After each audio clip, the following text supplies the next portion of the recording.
Hello guys! Welcome back to my channel. So today, wala pa rin kaming pasok sa DepEd, kaya bumawi muna ako sa HOA task ko, sa Homeowners Association.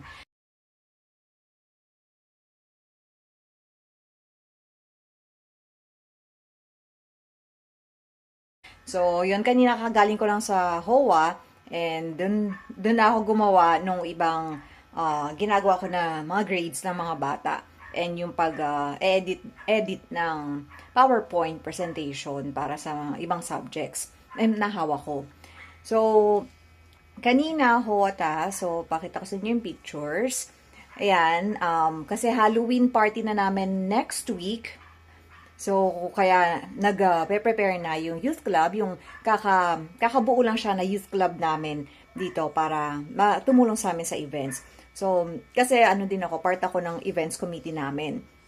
So, yung youth club ngayon, nag-aayos sila ng mga decorations na gagamitin sa Halloween, and tumulong na din ako. So, dati kami yung abala dun sa paggagawa ng decorations.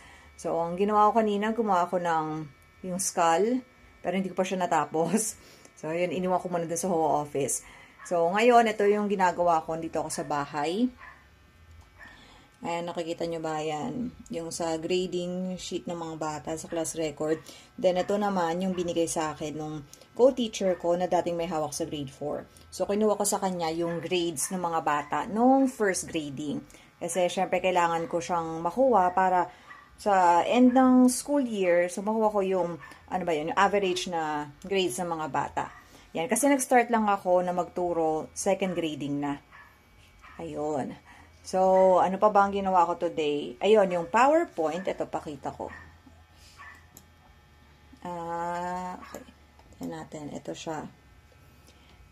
Ayan, sa plant system, roots and shoots. Ayan, dyan pa lang kami sa science kasi nung nakaraan, diniscuss ko yung sa mga, systems ng body. So, kakatapos lang namin doon.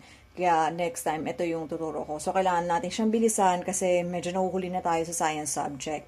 Kasi nga maraming suspension ng classes. Kaya, nahuli na yung mga dapat na itakal dun sa mga weeks or days na yun. So, yun lang for now. So, tomorrow, ayan, tatapusin ko tong ibang sa mga grades. And, yun, siguro gagawa na din ako ng lesson plan for next week. Pero mag-e-exam na din yung mga bata. So, ayun. So, siguro gagawa na ako ng reviewer ng mga bata para sa exam. Yun lang. See you next time. Bye. Ingat po tayong lahat.